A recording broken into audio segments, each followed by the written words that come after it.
രഹനയുടെ ജീവിതത്തിലെ ഏറ്റവും വലിയ ഭാഗ്യമെന്ന് സ്വയം ചിന്തിക്കുന്ന ഒരു കാര്യം. രഹനയുടെ ജീവിതത്തിലെ ഏറ്റവും വലുതെന്ന് സ്വയം ചിന്തിക്കുന്ന ഒരു കാര്യം. രണ്ടുപേരും എഴുതണോ? അതെന്താണെന്ന് രഹന ഇടയ്ക്കിടയ്ക്ക് പറഞ്ഞിട്ടുണ്ടാവും, അല്ലെങ്കിൽ അതെന്താണെന്നാണ് നവാസിക്ക് തോന്നുന്നത്. രഹനയുടെ ജീവിതത്തിലെ ഏറ്റവും വലിയ ഭാഗ്യം എന്ന് രഹന ചിന്തിക്കുന്ന ഒരു കാര്യം ഉണ്ടാവും. എന്റെ ഭാഗ്യാണ് എന്റെ ജീവിതത്തിൽ ഇങ്ങനെ സംഭവിച്ചതെന്നൊക്കെ നമ്മൾ ഇടയ്ക്ക് പറയില്ലേ, അതെന്തെന്നാണ്? നവാസിക്കിന്റെ കല്യാണം കഴിച്ചതാണോ? എന്താണ്? അതങ്ങ് എഴുതിക്കോള്. രഹന എഴുതി കഴിഞ്ഞു രഹനയുടെ ഭാഗ്യം എന്താണെന്ന്.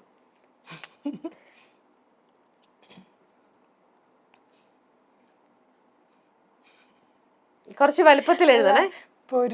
പൊരുത്തമുള്ളവര് പൊരുത്തില്ലാതെ പൊരുത്തില്ലാത്തവര് ഇവിടെ പൊരുത്തമായിട്ട് പോവും. എന്താണ് നവാസിക്ക എഴുതിയത്? ഞങ്ങൾ ഒരുമിച്ചത്. നവാസ്ക. അപ്പൊ കറക്റ്റ് തന്നെ.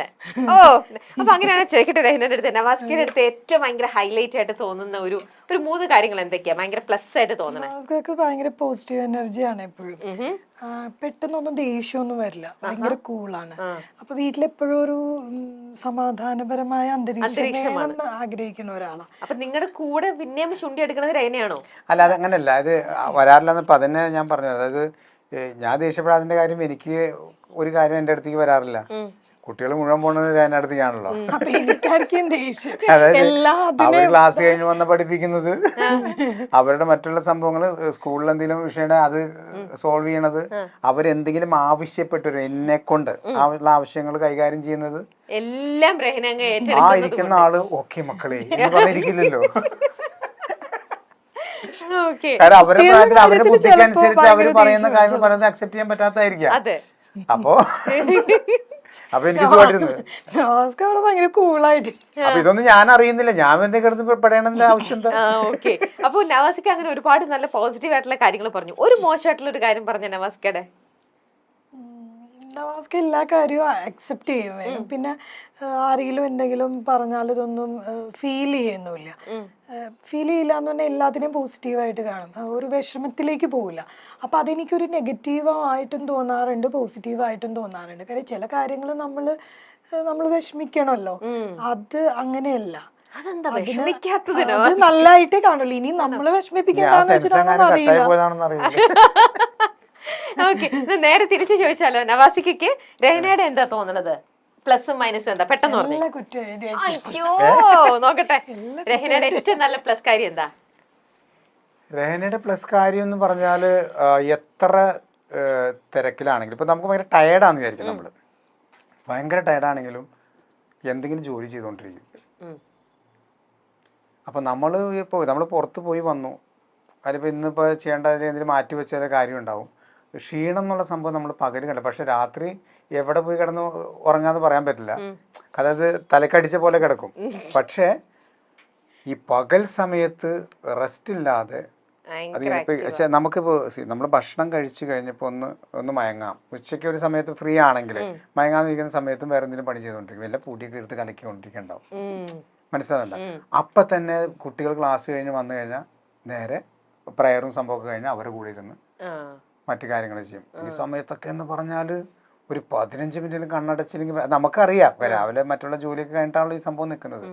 അതാണ് പോസിറ്റീവ് ആയിട്ടുള്ള. നെഗറ്റീവ് ആയിട്ടുള്ള കാര്യം എന്ന് പറഞ്ഞാല് നമ്മൾ കിടന്നുറങ്ങുമല്ലോ, നമ്മൾ തോണ്ടിക്കൊണ്ടിരിക്കും. അതായത് ഞാനിങ്ങനെ അപ്പൊ എനിക്ക് ഉറക്കമത്ത് കാരണം സംസാരിക്കാൻ പറ്റില്ല, ദേഷ്യത്തിൽ അങ്ങനെ ഒന്ന് നോക്കുള്ളൂ. അതായത് മറ്റേ സംഭവം ഇല്ല, അത് ഇതിനകത്ത് ഇത് വേറെ സാധനങ്ങൾ, അതായത് അതാണ്. എനിക്ക് ഉറക്കം ഭയങ്കര പ്രശ്നമാണ്. എന്തായാലും റെസ്റ്റ് എടുക്കില്ല, നിങ്ങളും ഉറങ്ങണ്ട. അല്ല, ഞാൻ കല്യാണത്തിന് മുമ്പും സിസ്റ്ററും എൻ്റെ ഉമ്മയും ഉറങ്ങും, ഉച്ച കഴിഞ്ഞാൽ കിടന്ന് അവർ രണ്ടുപേരും ഉറങ്ങും. പക്ഷെ എനിക്ക് ഉറങ്ങാൻ പറ്റില്ല. അപ്പൊ ഞാൻ ഇവരെ രണ്ടുപേരും ഇങ്ങനെ തോണ്ടിക്കൊണ്ട്, അപ്പൊ ഇവർക്ക് രണ്ടുപേർക്ക് എന്നെ ഇഷ്ടമല്ല. ഉച്ച കഴിഞ്ഞ എന്നെ കല്യാണം കഴിഞ്ഞപ്പോ അവരങ്ങോട്ട് പോയി, പിന്നെ അടുത്തതുകൊണ്ടല്ലേ ഉച്ചക്ക് ഊണൊക്കെ കഴിഞ്ഞിട്ട് പോയി കിടക്കും. അപ്പൊ എനിക്ക് ഇതിങ്ങനെ കാണുമ്പോ ഭയങ്കര ടെൻഷൻ.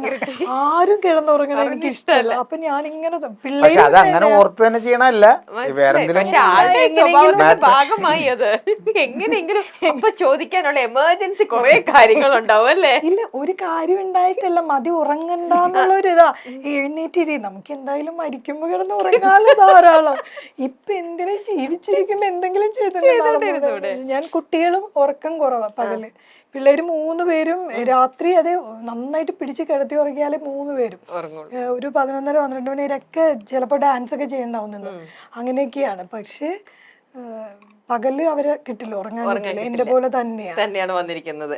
അച്ഛന്റെ കാര്യം ഗോവിന്ദ്, അമ്മയും മക്കളോട് ആക്റ്റീവായിട്ട് നിൽക്കുകയാണ്. ശരി, 3ാമത്തെ ചോദ്യം. നിങ്ങൾ 2 പേരും കൂടി ഏറ്റവും കൂടുതൽ തവണ അഭിപ്രായ വ്യത്യാസങ്ങൾ ഉണ്ടായിട്ടുള്ള ഒരു വിഷയം. നിങ്ങൾ തമ്മിൽ ഏറ്റവും കൂടുതൽ അഭിപ്രായ വ്യത്യാസം വഴക്കുണ്ടാക്കിയിരിക്കുന്ന ഒരു വിഷയം, അതെന്താണ്? മാറ്റർ, സബ്ജക്ട് കുറച്ച് വലുപ്പത്തിൽ എഴുതാമോ? ക്യാമറയിൽ ഇതാവുന്നവണ്ണം കാര്യം മാത്രം ജസ്റ്റ് ഒന്ന് എഴുതിയാൽ മതി, ബാക്കി നമുക്ക് ബ്രീഫ് ചെയ്യാം. ഉണ്ടാവും, ഏതൊരു റിലേഷനിൽ നമ്മൾ ഏറ്റവും കൂടുതൽ അങ്ങോട്ടും ഇങ്ങോട്ടും പറയുന്ന ഒരു കാര്യം ഉണ്ടാവുമല്ലോ. അയ്യോ, നിങ്ങൾ കറക്റ്റ് ആൻസർ പറഞ്ഞില്ലേ? ഇത് ആപ്പിൾ തരാം. 2ാമത്തെ ആൻസർ കറക്റ്റ് ആയിരുന്നു. ഇതും കൂടെ പറഞ്ഞു കഴിഞ്ഞിട്ടാട്ടെ ആപ്പിൾ തരാം. കത്തിയണോ? അത്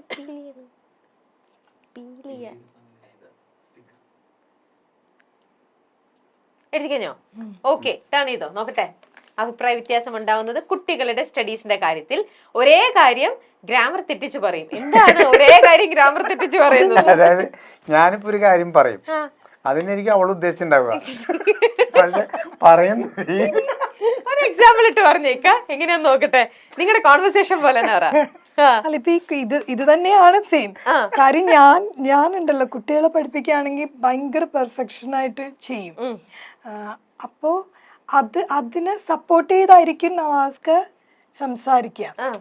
പക്ഷെ നവാസ്കയുടെ രീതി കാണുമ്പോ വിചാരിക്കും എന്നെ സപ്പോർട്ട് ചെയ്യാതെ വേറെ തരത്തിലാണ് പോണേന്ന്. ആണോ? അല്ല, ഉദാഹരണം അത് പറയാൻ പറ്റില്ല. ഇപ്പൊ എന്തെങ്കിലും ഒരു വിഷയങ്ങൾ വന്ന് പറഞ്ഞു കഴിയുമ്പോ ഞാൻ ചൂടാവും. ഇപ്പൊ അങ്ങനെ പിള്ളേരുടെ അടുത്ത് പോയിട്ട് അതെന്താണ് അങ്ങനെ സംഭവിച്ചതെന്ന് പറയുമ്പോ നീ അത് ശ്രദ്ധിക്കണ്ടേ എന്ന് പറഞ്ഞിട്ട്, അത് ശ്രദ്ധിക്കേണ്ടതെന്ന് പറഞ്ഞാൽ നല്ല മൈൻഡിലാണ് നമ്മൾ പറയണത്.